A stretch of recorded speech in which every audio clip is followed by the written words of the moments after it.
All right, I want to do a live stream tonight. It looks like either it was my streaming software or YouTube itself booted me. I don't know which one yet, but I did want to talk a little bit about first of all, the court packing. SCOTUS could be expanded according to reports by the Democratic Congress. And court packing is a topic that I think people don't talk about enough. It's one of the greater threats to maintaining a lawful society because really the idea is that while you might think that it's bad for only 9 people to have such a fateful role in resolving some of the deepest disputes in our country, diluting the Supreme Court of the United States, SCOTUS, would actually make it even worse. It would literally make the Supreme Court to be a very partisan and indeed like just a pawn. It would be a partisan body. It would be a pawn to either Congress or the president or both. And it would probably like render the country's checks and balances to be meaningless from now on because the judiciary would no longer have a check on Congress, especially. It would certainly not have a check on Congress. It would also be very weak with respect to the White House. I did want to say, I said this already on the live stream, which I might take down because I might be getting a copyright strike because of it. I tried to use a little bit of a loophole there. But in any case, you can find me on all of the alternative social media here. You can see it all below. Odyssey, Subscribestar, if you want to donate. BitChute, Rumble, Minds, and Gab. Yeah, it's been a little bit difficult lately to get the amount of time I need in order to both write or record content. Have been having some health problems in the family and also some, a lot of work for myself, a lot of issues, economic issues in the household. And I don't think that it's something that you would expect that I would forget about all the topics I have talked about in the 5 years that I've had this channel. But yeah, it's been a little bit difficult to continue making content because you have to operate on a schedule where you fit it in with the rest of your day. And the rest of your day is what makes you able to turn the lights on at home and everything. And ultimately, we're at a disadvantage as people who are not part of the corporate media, who are not part of the government. They have all the time in the world. They have all of the power in the world to forward their agenda because that's what their job is. They are politicians, they're media figures, they're reporters. And in this video, which it's going to be probably, I'm just going to try to chop it up by topics so that it's not some massive blob of different topics. But I will get to the Supreme Court packing hopefully a few times. But we see that the media is singularly dedicated towards certain political goals. So before we get to the Supreme Court, I did want to talk a little bit about the problem of, the era we're living in and Derek Chauvin and why I think the Supreme Court becoming more political and being packed by political judges. And look, all judges have some sort of perspective that they forward. But, expanding the Supreme Court would be a purely political decision. And it's not something that you should look at as just a small change that's not going to affect you. You don't know how it's going to affect you. And it could be something very serious. So the Derek Chauvin trial, which is happening right now, I think will be remembered as one of the most controversial and fateful trials in the history of the country. And I think if you listen to accounts of it in the media, you're probably getting a very distorted vision of what's happening, a distorted view of what's happened. Because I've been listening to the commentary of the Lotus Eaters podcast. They're not even American, they're British. And while I would say they're probably a little bit more biased, they won't admit it, but they're biased to say that Chauvin is probably not to blame for the death of George Floyd, even if there was misconduct. I am hearing it, like what they're saying when they're saying that the prosecution of Derek Chauvin is not going very well. The prosecution has to prove that he had an intent to kill the deceased, George Floyd, and they're doing a very piss poor job of it because it's almost impossible to prove that. You very rarely ever have a police officer who willfully decides to take the life of someone beforehand. It's not really something that I think that they try to do. For one thing, just observe what's happened to police officers in the past 10 years when they've had a use of force incident where they take someone's life.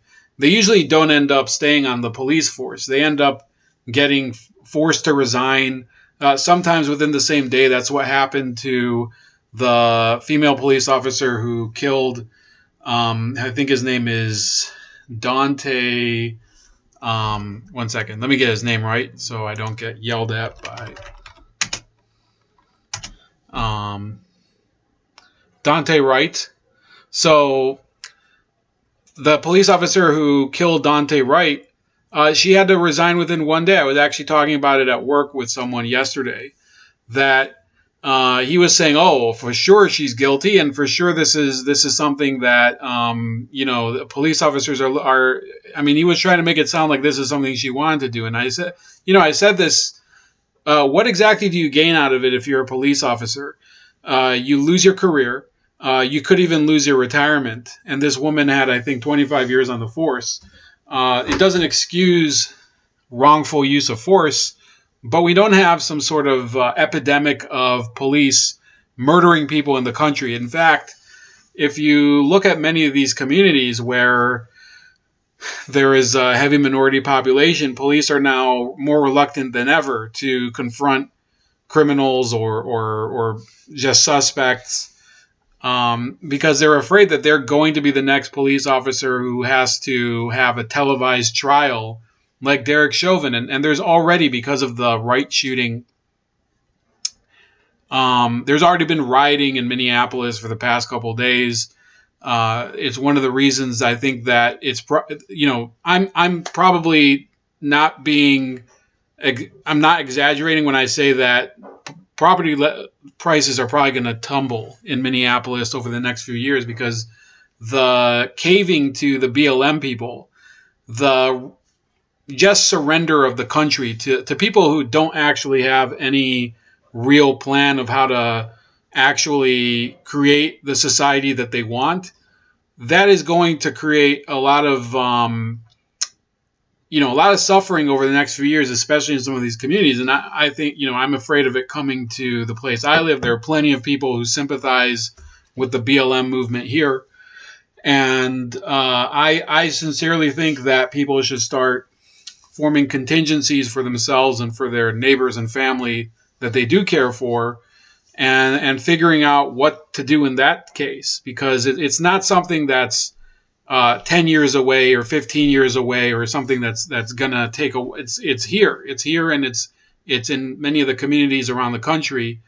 And if your community hasn't been touched by it, you're kind of fortunate because it's spreading everywhere, unfortunately. So the truth is that the prosecution of Chauvin has been largely a failure, but the media is portraying it as if it's going to be a huge surprise that he's going to that he would be acquitted. And I think it's not. It's above 50% that Derek Chauvin is going to be acquitted. And the reason that I think that politicizing the Supreme Court, packing the Supreme Court, is going to be a worse situation now than maybe in the past is because the media is now more than capable of inflating lies and spreading them and creating mass hysteria. And that is already influencing the way the courts work. It's not as if it never did, right? These juries and judges, they were never immune to the effect of the society around them. Obviously, they have to try to be impartial, but it isn't always possible. And what we're seeing right now is that SCOTUS, if it is packed, and again, I don't know if it's going to happen. And when I tried to do the live stream, I tried to say that there is some evidence that the Democrats might already be saying, no, this is a bad idea. The faction of the Democrats that is pushing this is not exactly in control. So we'll have to see exactly how far they're able to take it. But in an era when you have a police officer who's being put on trial for, I think it's third degree or second degree murder, you have to be conscious of the fact that judges and defense attorneys and juries, they can be harassed because their faces can appear on all these forums and on all of these. There's many of these organizations that go around and they make it their business to make people's lives miserable if they don't make the correct decision, and they'll go after your pets, they'll go after your children and things like that. It's really a frightening time for many people, and it's something that's happening especially in states like Oregon, where there's more radicalism and more street violence, and yet the media doesn't really cover it because they don't have an interest in doing it. In some sense, I think the media might be afraid of repercussions to their reporters, but in another sense, I think that they see an interest in keeping it under wraps because it doesn't further any of their own goals. So this other story that I brought here is sort of a second symptom of this new era we're living in. The one that I'm saying is very dangerous because of the Supreme Court possibly being packed. And that is that there's a federal judge in Massachusetts who ruled that Boston exam school's admission policy is lawful, that it's constitutional, and that it is race neutral. And the reason that I think we're living in a scary time because of a decision like this, which is very different from the Derek Chauvin decision, is because you have Boston, which is traditionally thought of as an academic hotbed, I should say. All these colleges, Tufts, Harvard, Boston U, Boston College, and all that. So their public school system is doing away with standardized testing for admission into some of the more elite schools, what we call in my area magnet schools. I don't know what they call over there. But instead of doing testing to get in, they're going to do it by zip code. And it says here, under the plan, some zip codes such as Chinatown, Beacon Hill, and West Roxbury will have fewer exam school seats, while other neighborhoods that are typically disadvantaged, such as Dorchester and Mattapan, will get more. The coalition had asked the group to prevent admissions decisions from being made under the new system and to prohibit the district from using a zip code system as a factor in future admissions decisions. A Boston Public Schools spokesman said exam school invitations are being finalized and should be sent out by the end of the month. That's about a month later than usual due to the legal proceedings. So the BPCAE did not immediately. The BPCAE is the Boston Parent Coalition for Academic Excellence, and this is them. This is the group, and you can see there's a heavy preponderance of Asians there. And the reason that they are there is because this is blatantly a decision. I'm surprised that this isn't. Well, I'm not surprised, but you would be surprised that this isn't more of a national news story because of all the hype going on about anti-Asian crimes and Asian hate and all of that. And the truth is that this is the Asian hate they don't want to talk about. The fact that people are jealous of their success, and the fact that they're looking to get equity, right? The left, the intersectional left, and the people who are all for diversity and everything, they don't like the fact that there are certain communities in the country that come from certain countries in East Asia and also South Asia, by the way, not to forget them, that they're very, very hardcore when it comes to education and exams and success and academic accomplishments and all of that. So because of the disparity, because of the fact that many of these Asian students are excelling at a much higher level, and yet other ethnicities aren't doing so well, they're saying, well, we're gonna dump the standardized testing in order to get into these exam schools. Therefore, they're not going to be exam schools, and we're going to switch over to the zip code system. So instead of the more talented people, the more gifted people, and also the more hardworking people, by the way, because many of these kids, they have to spend a lot of extra time after school working on projects, and it's not just homework. It's, they have to do independent studies sometimes, and often they have to work on science projects and on research papers and things like that. Instead of rewarding them for that, they're going to say, no, forget it. You don't get to be in this special program. We're going to get rid of this special program for you, and we're going to expand that program so that it's accessible to people, but not based on anything that they've done, but based on where they live. And that is, in a way, an inverse of it's an inverse, but it's also a parallel to this type of policy that was done back in the day, where you would have legacy students making it into certain colleges because their parents went there, or because their grandparents went there, or because they knew somebody, or something like that.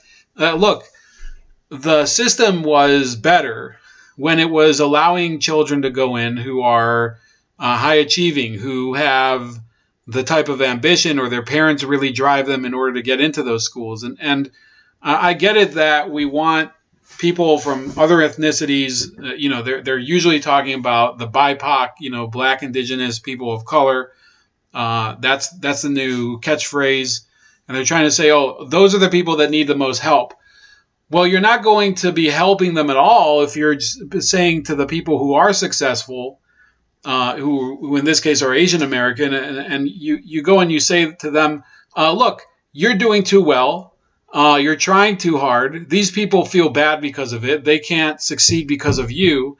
Your success is taking away from their success, so we're not going to have you be able to do it. We're going to give them the opportunity that you worked for, and you can kick rocks. That's what they're doing. And this was sustained by a judge. And I get it that this might be constitutional. I get it that it's something that people are saying, oh, this, look, the district gets to set its own policy. You can't just complain because you don't like the way it went.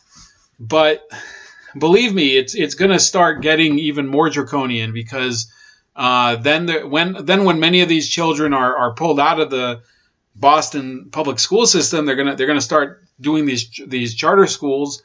You're going to see a big movement to limit the licensing and chartering of the charter schools, and that's basically, I think, where this is headed. So you have two cases here where I think we have to be afraid of the Supreme Court getting packed during this era, which I attribute to Derek Chauvin and his trial. Derek Chauvin is the example of the defendant that is losing his, he could potentially be convicted based solely on public pressure. But we're also talking about plaintiffs who could be disenfranchised also due to a lack of public pressure. People are not really paying attention to this issue of, immigrant communities, legal immigrant communities usually, who are saying, we're losing our opportunity due to this drive for equity and equality. They're basically being disenfranchised. They're being silenced because for the media, it's not really convenient. Obviously, there's an article on this. This is from the Boston Herald. But largely the country is ignoring the plight of these people, because the idea that people should be able to enjoy the benefits of what they worked hard for is no longer a value that's treasured by the media. The media wants people to be rewarded based on, retribution and the redressing of grievances from wrongs of the past and things like that. And that's something that people should definitely be aware of, that you might think that you're safe from this type of reckoning, but you're not, because all the time the media is inventing different idiotic reasons that you should do something or not do something. In fact, today I heard that the word mistress is no longer considered politically correct. The AP has told people not to use the word mistress. They say it's sexist and things like that. And when a major news organization like the Associated Press can attack language itself as a tool of oppression, you have to know that we're entering into very dark waters. Another thing I wanted to talk about is the whole campaign to kick Tucker Carlson off TV. It's something that the ADL has been trying to do for the past few years. And look, the irony is that while the ADL is so obsessed with reining in anti-Semitism and telling people what to say or not to say, the fact of the matter is that Jewish society in America, and I count myself as I'm Jewish, of course. My entire family is Jewish. It's becoming more and more beholden to the media, unfortunately, and I'm saying it that way because a lot of these people who they want to protect the community from anti-Semitism, they're eating up these lies about what anti-Semitism is and who's anti-Semitic, hook, line, and sinker, when there's really no evidence of it, right? Tucker Carlson has obviously said some things that are, I would say, they're not exactly friendly to certain figures like Mark Zuckerberg, but that doesn't mean if you say something that is critical of a Jewish person who happens to be a public figure who is all the time in the public eye, that will, in my book, it's not even close to being anti-Semitic, because that person put himself out there, or herself. They are inviting the reactions of people to what they're doing, whether it's Sarah Silverman or Sacha Baron Cohen, or or if you're talking about a black person like Wanda Sykes or Eddie Murphy or Oprah, whoever it might be, and by criticizing them, you're taking the material that they're putting out there, and you're giving them what they naturally would want. In the past, they would want responses, and people should welcome criticism, even criticism that might be particularly harsh, because it gives you attention, right? Well, nowadays people don't think that way. They think of any sort of criticism as some sort of threat to you, to the person, as some sort of violence, in fact. So it says here, this is the Washington Examiner. The Anti-Defamation League is facing pushback from some Jewish leaders after the organization called on Fox News host Tucker Carlson to resign. Alas, the ADL has become markedly partisan under her leadership. A group of 1,500 rabbis wrote to ADL CEO Jonathan Greenblatt, urging the group to discard its partisan preoccupations and undertake an urgently needed course correction. The controversy started when Carlson aired a segment accusing Democrats of being pro-immigration because they are hoping to, quote, replace the current electorate with voters who are friendlier to Democrats. I know that the left and all the little gatekeepers on Twitter become literally hysterical if you use the term replacement. If you suggest that the Democratic Party is trying to replace the current electorate, Carlson said, but they become hysterical because that's what's actually happening. Actually, let's just say it. That's true. So I don't know if I'm going to get another YouTube strike because I repeated what Tucker Carlson said. Let me just say this isn't really a topic I cover that much. There are plenty of people who talk about the great replacement theory. Some of them do have a little bit of a racial agenda, but other people are saying, no, the new immigrants, they threaten the standing of all American citizens of whatever racial background that, you know, whether they're Asian or white or black or Jewish or whatever, because it harms the labor market. That's, for one thing, it harms the labor market. You create big issues in terms of voter integrity. It's not a small issue. So the whole notion that this is some sort of racial dog whistle is it's reductive. Okay, the segment did not sit well with Greenblatt, who accused Carlson of advancing the theory of the quote great replacement, which he called a white supremacist tenet that the white race is in danger by a rising tide of non-whites. Well, the fact of the matter is that you've had many commentators in the past 10 or 15 years start to say, well, this is happening, and some of them are actually cheering it on. People like Don Lemon or even President Biden has said this in the past. And I'm here to say that I don't think that we should welcome rapid demographic change in any direction, right? The people who have lived here for the longest time, whatever race they are, when you have tons and tons of people coming in, it overwhelms the infrastructure. It overwhelms the system.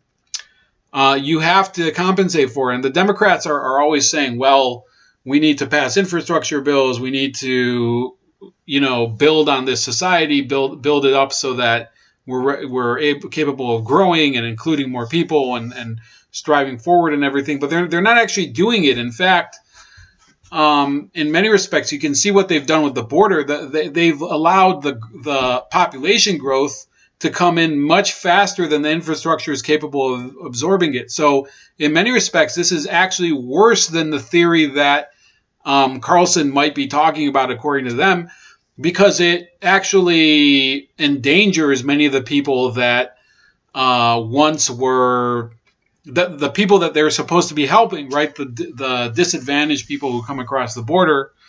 Supposedly allowing them into the U.S. benefits them financially, benefits them also in a humanitarian respect because they're threatened by all sorts of hazards where they come from. But if you're bringing them into the country, there's no housing for them. There's no potable water wherever they are. There's no education system to absorb them, or if there is an educational system, you're also detracting from the resources that the people who already live there are using. So it just is logically a harmful trend. And there's nothing racist about it. It's just an acknowledgement of economic reality that you can't feed two people the same meal if you only have one meal, right? If you have to split it in two. They both get a portion of it, but neither of them gets the whole meal. You can't have your cake and eat it too. It's not very hard to understand. Tucker must go, Greenblatt said after the segment, but the 1,500 rabbis weren't the only Jewish leaders to jump to Carlson's defense. Former ADL president Abraham Foxman did so as well. And this is a surprise to me because Abe Foxman, who I've always been critical of the ADL, and Jason Greenblatt had, I think is it Jonathan Greenblatt or Jason Greenblatt? Is Jonathan Greenblatt. So anyway, I think he's ruined the ADL to a degree that you could never have imagined. But even before him, I don't think it was ever a great organization. But Abe Foxman, who was the previous ADL president, says Fox is not an anti-Semitic network. Foxman said it's a lot of things, but it's not an anti-Semitic network, and it's certainly not an anti-Israel network. Fox Corp executive chairman and CEO Lachlan Murdoch also defended the network's host. So while this is not really connected to the SCOTUS issue, you do have to worry about this area, and this is something that I've wanted to write a long-term project on, the use of nonprofit agencies in order to, not to solve a problem, but to perpetuate it, in order to use it for larger goals that have nothing to do with the original purpose. And I'll be frank, I think that the ADL is the classic example of it. It doesn't actually benefit the Jewish communities that it says it benefits. In fact, I would say this. Okay, if you look at the organization that supported Tucker Carlson here, they're called the Coalition for Jewish Values. And I had a feeling when I heard about this story that it would be them, because I've actually corresponded with one of their major figures. And they're more on the traditional Orthodox side of the Jewish denominations. It really shows a major divide in the Jewish community that I don't think can be bridged, because it's a divide in terms of attitude, right? I sort of wish we were live streaming, because I'm sure there would be some questions in the chat. But think of it this way, okay? If you look at many of the Jewish communities in the country, there's a huge variety, okay? If you look at some of the communities in Los Angeles or in Northern California, it's not really a religious tie that binds them together. It's often a social tie, or there's there's various activities that people do. There's mahjong groups, maybe in some cases people who they belong to the same tennis club or whatever, or the same golf club. And the Jewish identity is sort of diluted by this commitment more towards, I would say, the culture as opposed to the real ideas behind Judaism, right? The Torah and the Talmud and all the various religious texts, and monotheism and ideas of the soul, right? Hasidism is kind of the science of the soul, talking about how the soul is sort of, it's dressed in these different, how should I put it? These shells that hide its inner purity, the purity that is the divine spark, right? So I'm getting into some of the more esoteric stuff, but that's just to give you an idea that the Jewish religion can be very, very complicated. In fact, it's confusing. It's confusing to me. It's confusing to many of the people who have studied it for years. And it's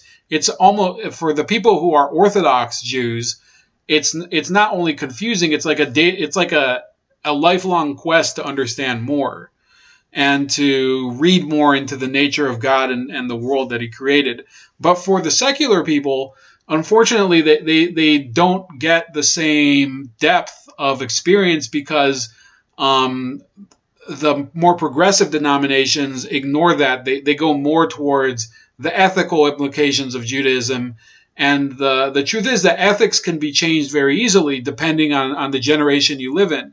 If you live in, for example, people who lived in the 1800s, their ethics at one point probably found that slavery was, it's just a part of society. It is what it is. And maybe 25 years later, it's become completely intolerable. It's the same thing we see today. So, there's people today who are probably old enough to remember that, the feminist movement fought for women to be able to, be in the workplace as much as possible, right? To not be in the house, to be in the workplace and being as active as possible and pursue management positions. Nowadays, you see sort of a trend that's moving in a different direction, right? People are talking about, women need to be able to be in the house a little bit more because they're caregivers and things like that. And then there's other streams that go in the totally different direction. They don't want women to be pigeonholed as one thing or another, as being motherly or whatever. The point that I'm trying to make is that the progressive forms of Judaism have very transitory ethical values. 25 years ago, they might have believed something that nowadays they consider completely beyond the pale, right? It's been especially pronounced regarding their positions on gay marriage, on women in the clergy, and things like that.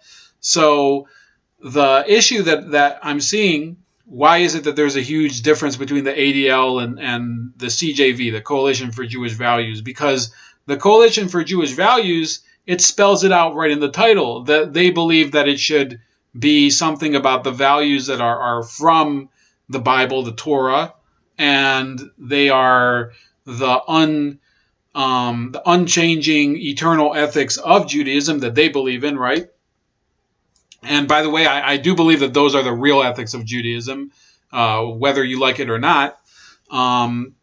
That's what traditionalism is about, versus the ADL, which seems to let it float. They let the values float according to what society is telling them to say. It's a traditional versus modern battle. It's a battle between, in some sense, this tie to the past versus these people who are always living in the present. They're not even thinking of the future, by the way. The ADL and the people like them, they're thinking about preserving the power that they have now and trying to grow it sequentially in order to avoid being left behind. They're not really as forward thinking as they would have you believe. And one of the reasons I think it's a gap that can't be bridged is because the lives of the people that are belonging to one side, the ADL, the secular Jews, are so deeply removed from the lives of the CJV, the Coalition for Jewish Values, that you're almost talking about two totally different experiences. You are talking about two totally different experiences. If you go to some of those communities in Northern California, yes, they'll say, "Oh, we come from a Jewish family. We always have the Sabbath meal or something," and that's also important, by the way. It's important to have at least some tie to the people that you come from, and I don't say that just to my people, the Jewish people. I say that if you're whatever you are, Irish, German, Mexican, whatever you are. You don't want to forget some of your roots. You do want to at least acknowledge it, talk about it, have discussions. If there's things you don't like about it, that's your choice. But it's important at least to look back at it and reflect, and then I guess process where you want to go from here.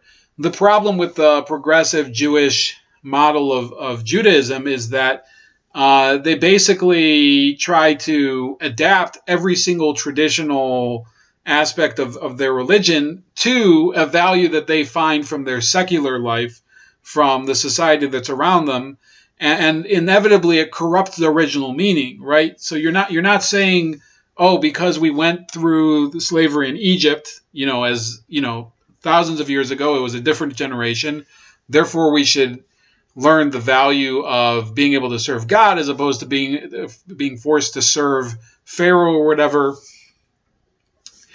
That is something that is a traditional view of the Passover holiday. Nowadays, these progressive groups, they're using the Passover holiday in order to promote causes like, climate change activism, Black Lives Matter, undocumented immigrants, things like that. It is a perversion of the original meaning. There's no other way to say it. The word perversion comes from the idea that you take something that has its own intrinsic value and you transform it into something that is, contrary to what it was originally meant to be. That's a perversion. And that's exactly what I think that the ADL does when it says that it fights anti-Semitism, as opposed to, what they're really doing is that they're adapting they're the enemies of their real beliefs, which are progressivism, and they're calling them anti-Semitic because it's convenient for them, and it helps them to perpetuate this fight that in some ways has already been resolved, right? There is real anti-Semitism out there, and that goes to the real divide with the Coalition for Jewish Values and the ADL, which is, I've already talked about the secular groups. They have a little bit of it's an experience completely divorced from religious life. But if you go to some of the communities, especially on the East Coast in New Jersey, in parts of South Florida, and in New York City, and certainly in close to where I live and things like that. So there are people who they're very visibly Jewish. They wear basically a style of dress that is recognizably Jewish. And in some parts of especially in New York and Brooklyn, their neighbors who tend to be of a different ethnic group, usually this is from the black community, unfortunately, and to some extent from the Latino community, for whatever reason, they can be hostile to them. I'm not saying that the entire community is at war, or that there's this broad tension that's all the time.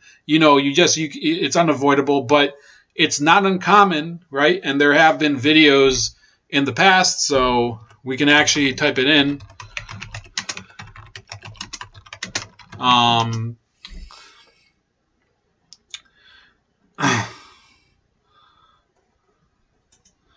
So this is a one from 2019. Okay, so NYPD investigating 6th anti-Semitic attack in less than 4 days. So this is, of course, this is before coronavirus. This is actually like not long before it started.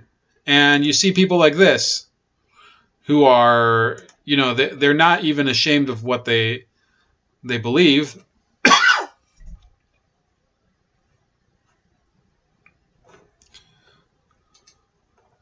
Let me unmute this.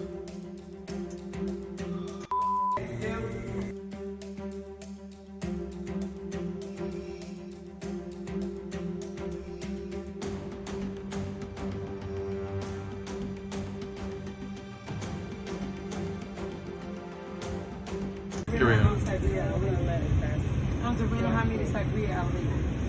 That's my source. My story. You can quit everything you want to say. Allahu Akbar. But you know what they're going to do? It's going to be deleted.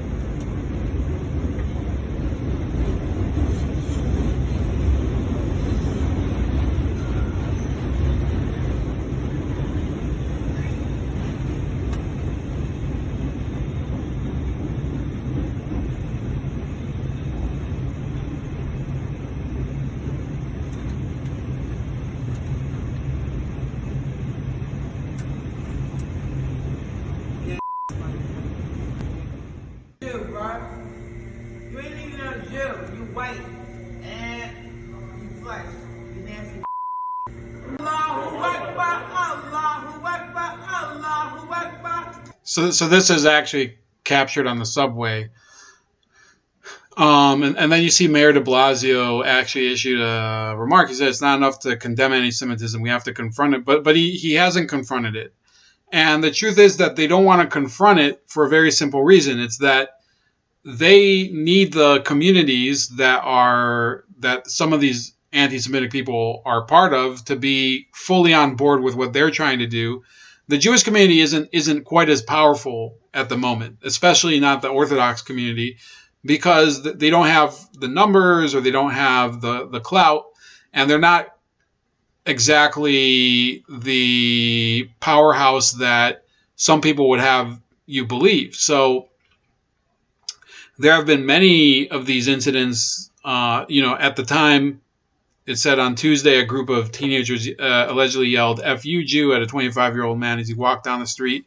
So some of these are unavoidable. You can't stop it, right? You can't stop people from yelling things that are derogatory, right?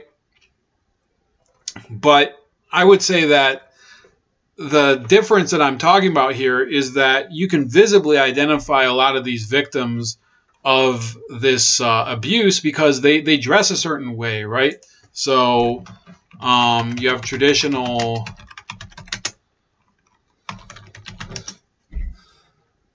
So you can actually see here. I mean, this might be one guy. This was an incident where they made it seem. I guess you could see this as imitating a Jewish person. You see here, these are Hasidic Jews. So those are things that you have to watch out for. And the problem is that the ADL is not looking out for the interests of the people who are actually being attacked. They're looking out for the interests of their organization and the people who are at the top on the caste system, the people who are connected, the donor class, and they could care less about what's going to happen to the people who are walking these streets in Borough Park or in Crown Heights or in Williamsburg, Brooklyn, and sometimes they get punched in the face or they get hit with a broom handle or something. They don't really care about that, and I'm not sure exactly what what the path forward is, but I do applaud the people from the CJV for doing this. I actually said that to one of their people today, and he actually responded, "Yes, we're glad that the media paid attention to our message." Another thing I want to talk about is this Project Veritas video where they recorded a CNN staffer saying the network is trying to help the Black Lives Matter movement. And I don't know if I have that video because, hold on. So I'm actually on BitChute right now. So here we go. COVID, gangbusters with raiders. Gangbusters with raiders, right? Which is why. So lately, Project Veritas has been getting these goldmine videos from a CNN technical director. They've been publishing them, and he's been admitting that things like how they loved the COVID coverage because it would boost their ratings.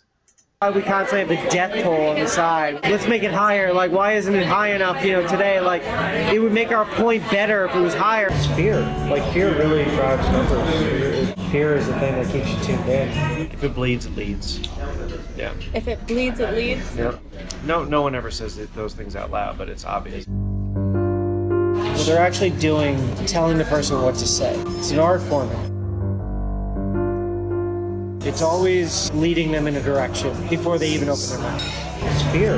Like, fear really drives numbers. Fear is the thing that keeps you tuned in. What actually happens when a network cares more about ratings than the truth? In the case of CNN, owned by parent company Warner Media, it seems that CNN has resorted to other means in order to keep you watching. What you're about to see is so shocking.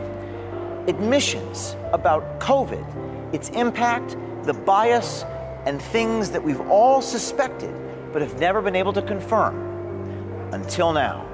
It's fear. Like, fear really drives numbers. It does, The happiest days in news, people, I would imagine, turn it off and then they go with the camera. They don't stay glued to it. Unless there's something that's uniting them, like the moon landing or something like that. Fear is the thing that keeps you tuned in, I imagine. What's the scariest thing there? So this has been talked about a lot. It's CNN, or at least a person from CNN, admitting that the fear-mongering is actually a conscious decision, that the network knows that a lot of its more sensational news is it's useful to them in order to promote something that benefits CNN. It doesn't benefit the viewer because what they're saying isn't necessarily true. Bad news doesn't do well with ratings, like, if you can get someone impassioned, that does really well with ratings. Sad news, back to back to back, doesn't do really well unless it affects them directly. COVID, gangbusters with ratings, right? Which is why we constantly have a death toll on the side, which I have a major problem with, that we're tallying how many people die every day. Because I've even looked at it and be like, let's make it higher. Like, why isn't it high enough, today? Like, like, it would make our point better if it was higher. And I'm like, what am I rallying for? That's a problem. That we're doing that, you know, like. Well, I mean, it helps with ratings. Of course, yeah, but yeah, I would expect. I have a job, sure. Like I'm happy about that, but yeah, I don't know. Who gets to like decide how long that stays on, or like? Head of the network. I've been in the room many a times where my director tells me take it down, and I take it down, and then we get a phone call, like the bat phone like rings in the back. It's literally a red phone, like this special red phone rings. Yeah. And they pick it up, and this producer picks it up, and you're mop mop mop mop mop. And every so often they put it on speaker, and it's like the head of the network being like, there's nothing that you're doing right now that makes me want to stick.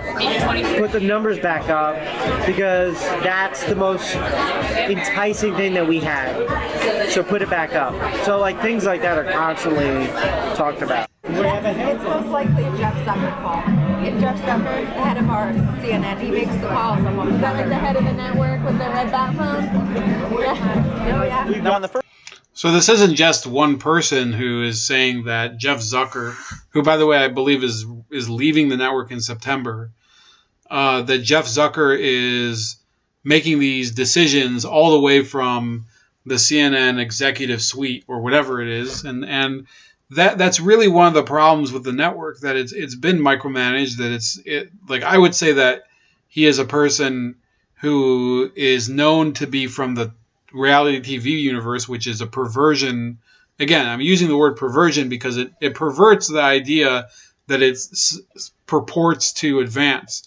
Reality TV isn't really reality. Does anybody think that the Survivor program actually represents reality? Does anybody think that Basketball Wives or Jersey Shore represent reality? I mean, obviously that there's something that's rooted in something that comes from reality, because otherwise the show would be too abstract for people to appreciate, and you couldn't call it reality TV.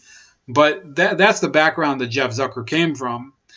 And the issue here is that he's done the same thing with news, because news is supposed to be, and this is something that, I mean, I'm not saying that it was ever perfect, but back when I was a kid, you would turn on the TV. Usually my mom would turn on the TV. She would put on ABC News with Peter Jennings, ABC News Tonight. And you would hear about, basically just a survey of some of the more important stories throughout the world, whether it was a health crisis or some sort of nuclear meltdown, or there was a war going on in Africa or something. He would usually cover it and try to make a very brisk and unemotional job out of it, right? And that's completely been lost. You now have news anchors that are just being as emotional as possible. They're being very judgmental. They're putting their own views ahead of the real function of the news, which is to inform people. And even Lester Holt has admitted recently, Lester Holt of NBC News, he's admitted that objectivity is overrated, right? And and I don't remember how he put it. It was something about how objectivity isn't really what's needed, and people took note of that. And to be honest with you, I think that they should have admitted it long ago, but they couldn't, because they had to maintain this veneer of professionalism that they no longer feel the obligation to continue. Perpetuating, right? They don't think that they really are accountable anymore, because they're not. They've been a failure for several years. And, they're not getting more popular. They're actually getting less popular. But because they're owned by companies that can afford to throw money in the toilet by investing in them, they don't feel the need to, keep up the pretense of being objective or professional anymore. First video, Charlie Chester and Rachel Hoffman gave us a first-hand account into how CNN's president, Jeff Zucker, really is on a minute-to-minute basis, even when it comes to graphics on the screen, COVID graphics. Charlie Chester referring to the red phone that rings to update the graphics because remember, folks, it's all about ratings. But why don't you guys at CNN show the recovery rates on the death tolls at least? The recovery rates. Oh, who's had it and then recovered. Because that's not scary. I would imagine that's why they don't do it. Yeah. That's what I figured. If it bleeds, it leads. Yeah. If it bleeds, it leads. Yep. I like that. I think no one ever says those things out loud, but it's obvious based on like the amount of stories that we do. Like the fact that we have a segment called The Good Stuff, which is a feel-good thing, but it's a dedicated moment at the end to like almost like be the ice cream to alleviate, like everything that you've been through, like, like something sweet to end it with. Because everything else is like doom and gloom. I mean, it's human nature. I mean, like I find myself watching more news when there's something looming and scary. Chester seems to have lost faith in CNN's ability to do honest reporting, not just at CNN actually, but in news generally. I mean, there's no such thing as unbiased news. Just doesn't exist. There's too many agendas. There's too many people that have jobs that need to feed their families for it to be unbiased. You can't. It's impossible. The most unbiased news is grassroots, out of people's basements with podcasts. That's the most unbiased you can probably get. And unfortunately, the trend is that when they could actually start making money off of it, you start to inherently destroy the thing that you love, by like moving. Do you think up CNN's done that? Yeah. I don't think CNN's any different than Fox. I think it's on the different side of it, but I think they come off as very altruistic, but I think we buried the lead a lot. I think we... What's that mean? You ever watch... So he says a lot of things here, including that independent media podcasts are doing the most unbiased news, and I don't know if I would call it unbiased, but I see what he's saying, that the networks, they're agenda driven, and it's the network's agenda. The journalist really doesn't drive the agenda, which would also be a problem if he did. But basically, they're being fed this manure that they have to in turn chew up and vomit out for the public, and that's really what the corporate news is like today. So finally, I want to discuss a little bit more. This is going to be, I think, towards the end. The court packing is something that I want to discuss a little bit more at a focus level. Okay, so Nancy Pelosi has said she has no plans to bring the Supreme Court expansion to the House floor.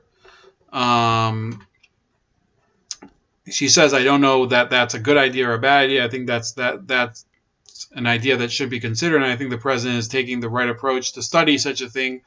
Pelosi told reporters of the bill to expand the nation's highest court. It's a big step. Pelosi said Democrats are focusing on passing President Biden's sweeping infrastructure package, and she instead backs the president's newly created commission to study reforms to the Supreme Court, including expanding its membership beyond the current 9. It's not out of the question, she said, of adding seats to the High Court. It has been done before in the history of our country a long time ago. The growth of our country, the size of our country, the growth of our challenges in terms of the economy, etc., might necessitate such a thing. I have no plans to bring it to the floor. So that's an interesting statement. I don't know whether you should believe Nancy Pelosi or not, but the fact is that for many years, I think the Democrats have danced with the idea of expanding the Supreme Court. More so the Democrats than the Republicans. I don't know if I've ever heard of the Republicans doing it, but it would be wrong in either case.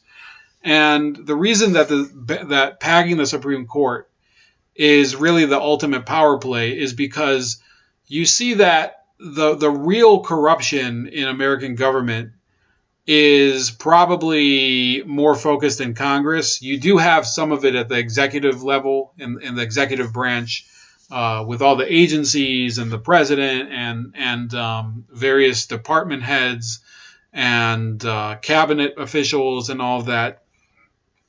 You do see corruption also in the executive branch, but it works its way through in very different ways. So the judiciary, the courts, all the courts, not just the Supreme Court, they need to be independent of either of the other two branches of government, because each one acts as a check on the other. And in a better world, I think Congress would act as a check on the presidency, and vice versa, that the president wouldn't immediately, like if there were to be an act passed by Congress that the president deems to be unconstitutional, he should veto it. And I think, Donald Trump tried to veto certain pieces of legislation, specifically ones that had more to do with, I think, authorizing more force overseas and things like that, or distribution of money to certain organizations, and also to, I think, foreign aid causes and things like that. He would either veto it, or he would threaten to veto it and wouldn't do it, which he came off like a bitch a couple times. But the idea is that the president should be able to say about acts of Congress that it dislikes that he won't go along with them, and Congress should be able to be a check on the presidency because it controls his budget, it approves his nominations, and Congress also they act as a check on the presidency because they can impeach the president, right, and remove him if the Senate decides so. It's not a very strong check because it's never been done, but it exists. Similarly, the president has some power over Congress because he can appoint justices to the Supreme Court and all the other courts, the federal courts, at least not the state and local courts, but the federal courts. And Congress has power over the judiciary because it can expand the courts. It can also confirm or vote not to confirm nominees to the courts.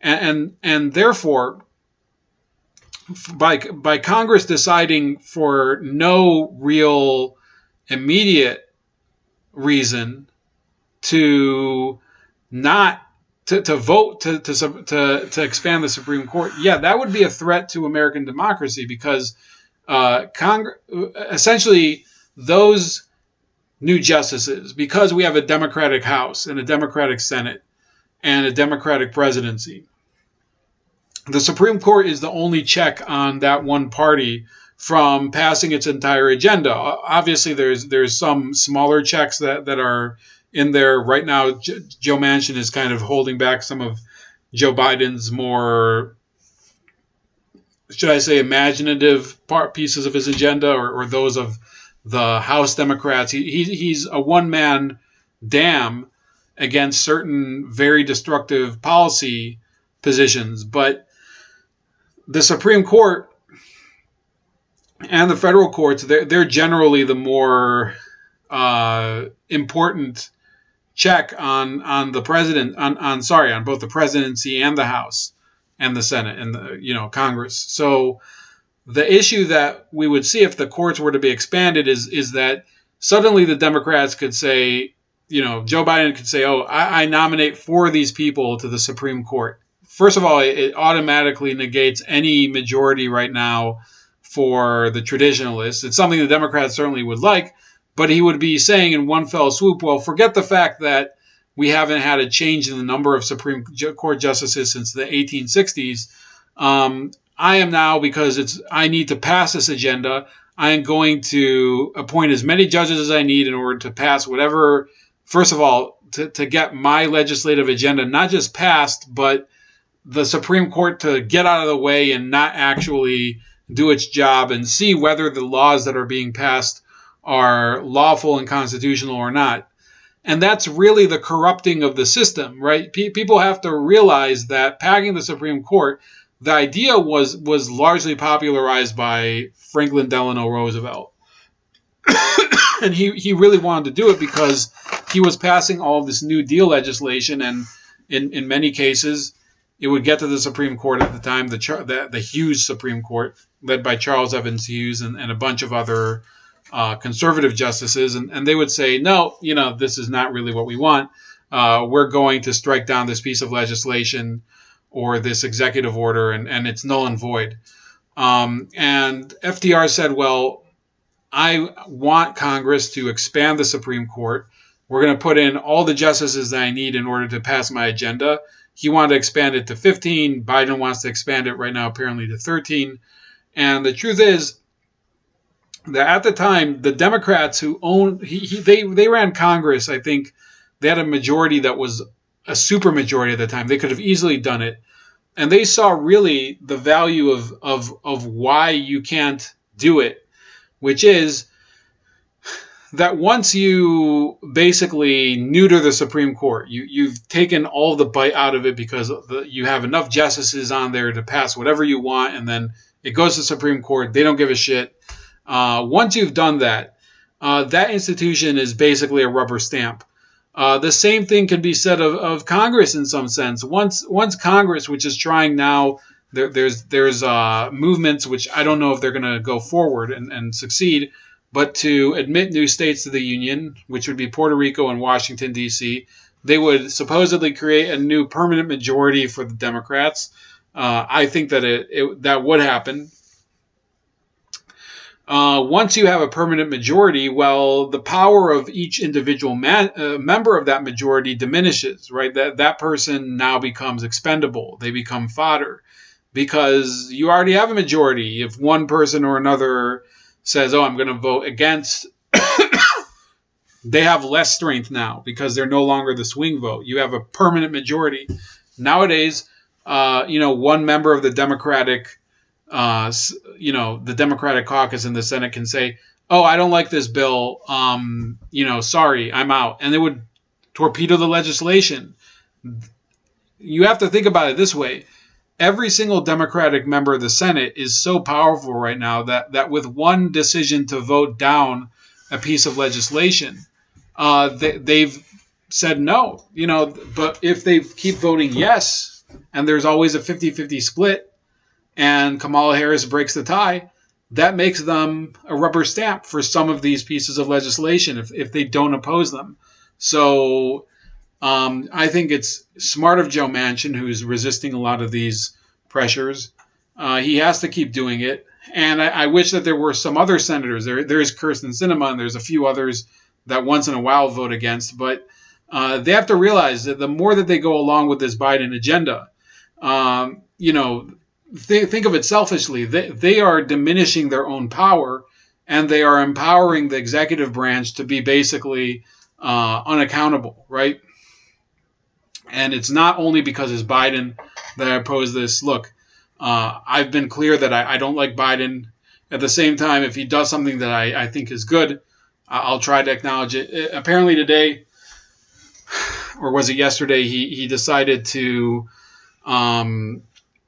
He decided that he would go ahead with withdrawing U.S. forces from Afghanistan, but in September. And people are fighting over it. They're saying, some of the neocon Republicans are saying, oh, he's going to give in to terror. It's going to be another 9/11 or whatever. No, I think it's good that Biden's doing it. I think he deserves credit if he goes through with it.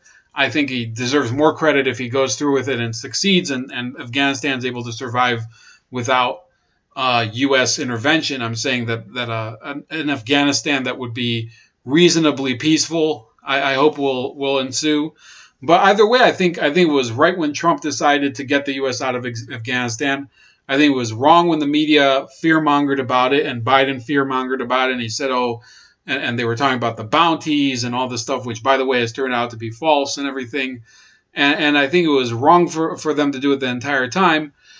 And I don't like the way it's gone down, but I think it would be good, and Biden would deserve credit if he would bring U.S. troops home from Afghanistan. Unfortunately, at the same time, they're apparently going to be putting more troops in Germany for no good reason. So back to the issue of the Supreme Court, though. By the way, Biden is also hitting Russia with new sanctions in response to election meddling.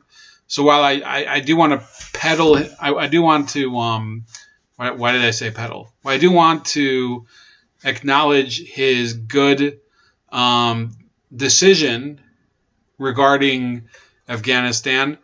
No, I think that he is basically a neocon. Joe Biden is a neocon. And he is leading America to ruin. We have no interest in being on one side of this Ukraine-Russia fight. There's no strategic reason for the U.S. to be involved in Ukraine. There's no imminent threat from Russia to the United States by virtue of its actions in Ukraine. Look, I know people who are Ukrainian here. I sympathize with their problem. I have a friend who's, I've known for years who's Ukrainian, and we were very good friends in college. And I think it's wrong that they're being abused by the Russians as well. But ultimately, the United States can't change the fact that Ukraine and Russia are neighbors. They're very adjacent to each other. And the real role the U.S. should have been playing in this is not to use Ukraine as a proxy to fight against Russia, but to actually broker an agreement between the two countries and try to, end this. Like, why should the Ukraine and Russia be, or I don't think it's called the Ukraine, it's just called Ukraine, but why should Ukraine and Russia be constantly at loggerheads? You can broker an agreement. A peace between the two countries is possible. I'm not going to say it's easy, but the U.S. shouldn't be involved in ratcheting up tensions between them. It doesn't help at all. Anyway, so one final note. Many people were saying at the time that it's ridiculous that court packing is something that the Democrats were saying is a lie, that it isn't really an issue. This is what they were saying in October 2020. This woman said, once again, GOP has set up a straw man and is carrying out a carefully orchestrated scam to convince the public that Joe Biden will do something he couldn't do even if he wanted to, which he never said he does. I do wish Dems would do a better job of dispelling this BS. Well, now he's forming a committee to explore it. So if he has no... that he doesn't even want to do, then why is he forming a committee to study it? Now, it could be that, like you're saying, that he has no intention of doing it, but then he's wasting the public's time. He's wasting public money, too, because it would be a public commission. This woman says, gaslighting alert, you may come across bot-amplified activists pitching the idea that the Republicans have been packing the courts for years and therefore hypocritically object to Democratic Party machinations to inflict court packing on America if Kamala Harris and her running mate are elected. So is it true? Have Republicans been packing the courts for decades? Well, let's start by agreeing that this or any conversation is pointless unless we share a common language. If you think so, then the term court packing was devised to describe a proposal by President FDR to add additional justices to the Supreme Court, thereby increasing the number of justices. His plan wasn't so crass as simply to add justices. Rather, under FDR's plan, the number of justices sitting on the court would be increased by an additional justice for each sitting justice that reached the age of 70. So assuming 9 justices, when not one or more justices attained the age of 70, FDR would nominate an additional justice to the court, and the court would increase his complement accordingly. FDR did propose a plan to Congress. It was as welcomed there apparently as an offer to buy the next round of drinks at a teetotalers meeting. It was never adopted by Congress. Instead, it became the watchword for politically driven efforts to change the outcome of Supreme Court decisions by purposive addition of justices sympathetic to the nominating party's policies and programs. Now, is it court packing to nominate a replacement justice for one that has retired, resigned, or died? No. So this is actually a good thread because it portrays it accurately. No. When there's an open seat on the Supreme Court and you fill it, it's not court packing. That's what the Democrats were trying to say. Dan Rather said, can we at least recognize that court packing at all levels of the judiciary has been the Republican playbook for decades? asking for Merrick Garland. So that's to her point. When there's a vacancy on the court, you fill the vacancy. That's not what court packing is. Court packing is when you when you inflate the number of justices, when you add more justices.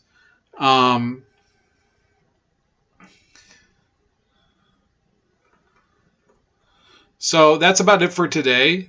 Please like, share, and subscribe. Also subscribe to me on all the other social media. And I do think I'm going to chop this one up into a few segments if I can find the time. Maybe not. We'll see what happens. And find me on Odyssey, BitChute, Rumble, Minds, Gab, and Subscribestar if you want to donate. And have a great weekend.